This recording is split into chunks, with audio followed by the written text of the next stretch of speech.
Madoko wana manduwe tauya nadzo nhau dzozuwa rechigumi nonhanhatu mumwedzi uno hwandira nyasi. Aiwa taita kukanyanisa manduwe ipapa Mike Chimombe naMoses Mpofu. Ahe manduwe warambiwa bhero rawanga wari kudariya waina mutongi kwenda imi munokona kutiza nokutoti kana mukabatiwa nomhosva apa makore 20 ndiwo amakaringana nawo kugara mujere unobva waita kuona iri kuti chaikuda kana chokuramba ide pakaita kunyangariwa. Rekai tione kuti zvinopera sei. Tinogara wanyepa kuti gorekai kutasva mbada inondokuja basi rimwe zuwa heno kuti zvichapera sei. Apa kwaburika imwe vhidhiyo yatifadza wanhu wachitora masimba wachiratidza kuti waita kudichiwa manduwe. Kureketa kuno vhidhiyo yaburika ichinzi kuBeit Bridge wanhu wakanga watorewa zvinhu nozimura kwairori rakienda wanhu wakatanda manduwe kuburutsa zvinhu dzikisa zvese vachikwanisa zvavakwanisa kudzikisa. Tikati kam ndokuita kuzvinuku dai zvikaramba zviita kudando wanhu vareke kuramba vachijairiwa masimba kuwanhu manduwe zviite zvakanaka. Wanhu muguta raHarare wadokerera wakaita kuzvimbiwa chaiko nemasoko aburika akutoti iye mabharani mukuru wokanzuru ari kutambirisiwa mari inoita zviuru 12 zvomari yekuAmerica pamwedzi mbodzi. Kanayo makaro acho manduwe apa kanzuru iri kusaya mari yokutenga kana chinhu chibodzi, iri kusaya mari yokuita kana chinhu chibodzi, iri kusaya kana mari yokutenga zvinhu zvinobatsira kunyangwe nevabasa vanenge vachitsvaira vachiita sei kuti vange vakachengetedzeka.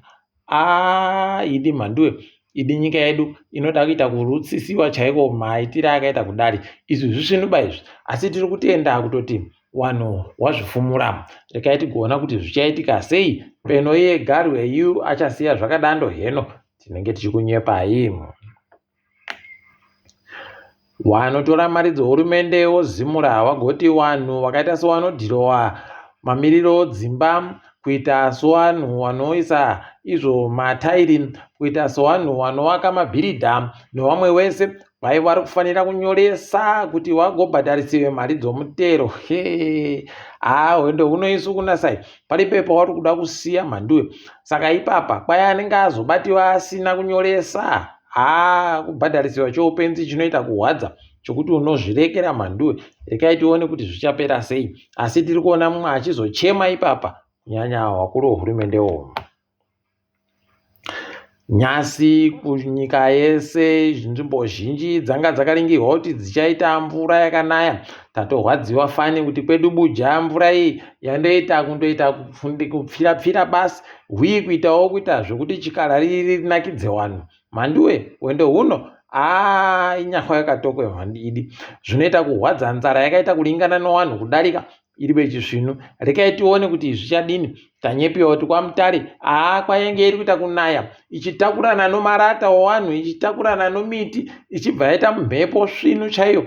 Kuno apa kwedu noBuja chikara riri kutisema manduwe. Heno kuti taita sei? Heno peno kuno wakaita mapwapwa kumiyawa zvikava zvavhiringa mvura. Heno ticharamba tichiringa kuti zvichaita sei nokutoti nzara ndiyo inenge yakutongama kuno yano. Monzora agoburikawo ari kureketa kuti wakomana inini ndikuzviramba zviri kuitiwa noZANU-PF kuda kuchinja bumbiro romutemo nokuda kuti wamunangarwa wasvike gore ra2030 nokuraudzira wachindotonga madira aJoργina. Rekai tione ipapa kuti zvichaperera papi nokutoti kana zvikange zvakadarika motoziva kuti pane nyaya manduwe. Ticharamba hedu tichiringa. Ukaona wana Monzora wakureketa woziva kuti zvaita kunyangarira. Ipapa iwawa wanokangamwa kuti ndo vamwe wanhu wakakonzeresa kuti zvisvike pazvasvika apa.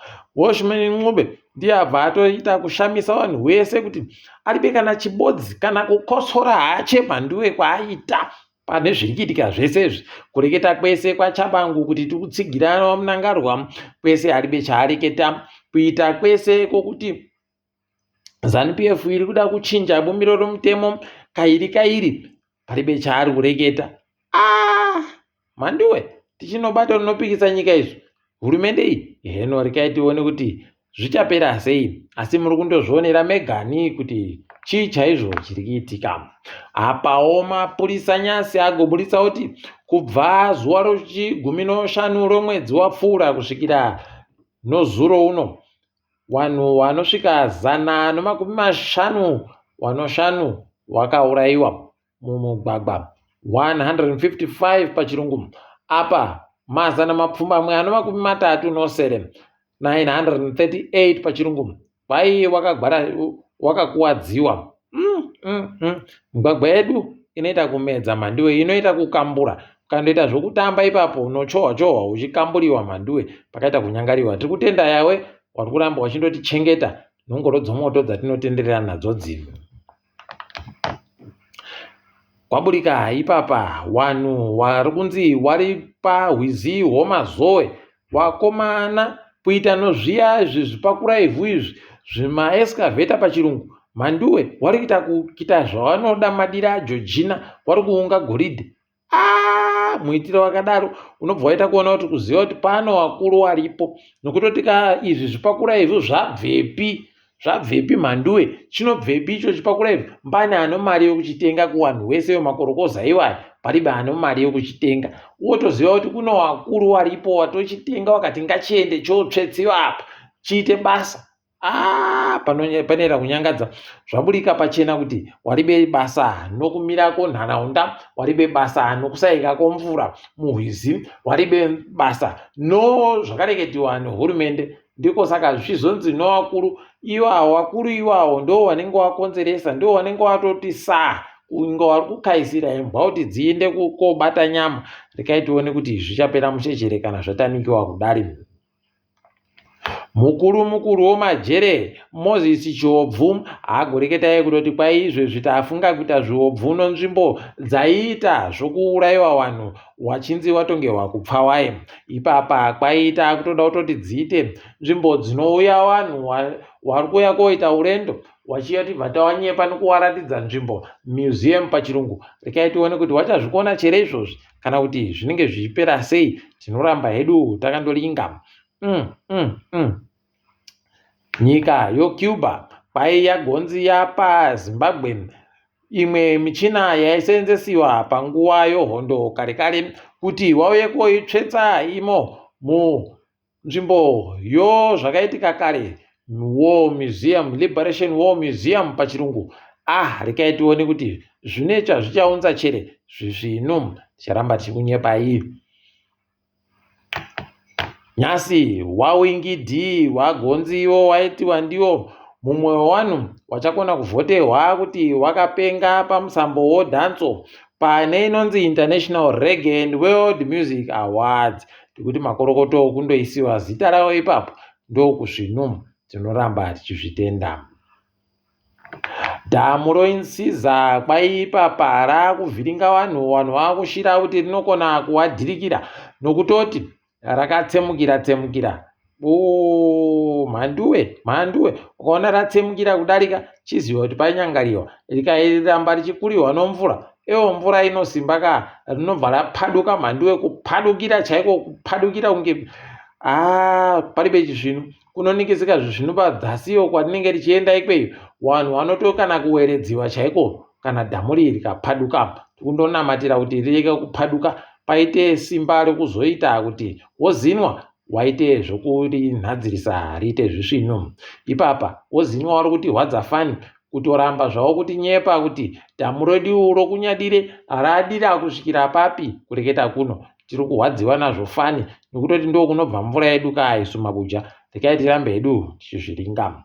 Tiri kufarapo kare ipapa mumwe anoita zvomabhengi gift shoko kwaiaitiwa ndiye agere hunde pabhangi roEquity Bank kuUganda. Tikuti makorokoto toringa dzirikitika pasi rese kureketa kuno kambani yoSpar muSouth Africa kwai yakaita kunyura mumatope mhanduwe, waakutotengesa muzinda wawo, waakutengesa nezvimwe zvinhu kuti waite kuedza kuburika pachena kuti musoro ureke ugonyura muzvikwereti. Rekai tione kuti izvi zvichaita kuti wapone chere kana kutoti ana chekazi ndo wanenge waakutonatsa. Iwo Spar vanozonyanyawo kudhura kani dai wachiita zvisvino.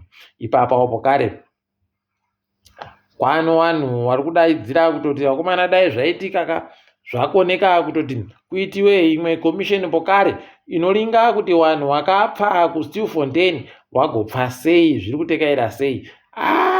Rekai tione kuti vanozviita chere izvozvi. Tiri kuona zvichiitika baisu. Bato roANC ragonzi nevanhu raakuita kuonerehwa, raakunyanya kuenderera mhanduwe kuita karoko kuti rinoda kuvhiringidza sarudzo muno dzimwe nyika, asi munyika mavo vasingaitepa zvokuvhiringidza sarudzo nokutoti Ramaphosa akaenda iko kuMozambique ipapa nozuro ainowabiya ache wari maminista ache. Paribe chisvino apa vanhu vakutoringa kuti Zimbabwe, Mozambique, pokare DRC heno kuti zviri kuitika ikoko wese wari kundonzi wanotsigiwa naiyo ANC. Mhanduwe pakanyangariwa apa. Rekai tione kuti zvichasvika papi.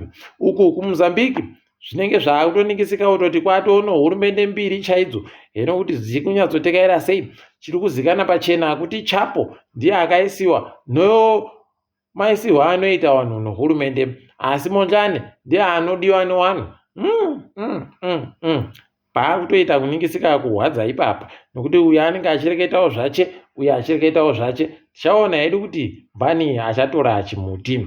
Tinenge tichikunyepai. DRC yafadza vazhinji paburika kutoti vanhu vatatu vokuChina vanga vari ikoko vakaisiwa mujere makore 9 mbodzi kuti nonyaya kuti kwaiva vari kuita zvinhu zvokuita kucherachera pasi zvisiri pamutemo. Tikuramba tichitenda dai watoita zvese kutonyatsa kuwasimbisa chaiko mujere mawagara kana makore 20 chaiwo zvaita zviri nani. Peno vaChina vavangatande kuremekedza kodzero noupenyu hwevanhu vomuAfrica. Ipapa kuno mumwe anga ari Lieutenant imo muZambia, Nigel Mwaba.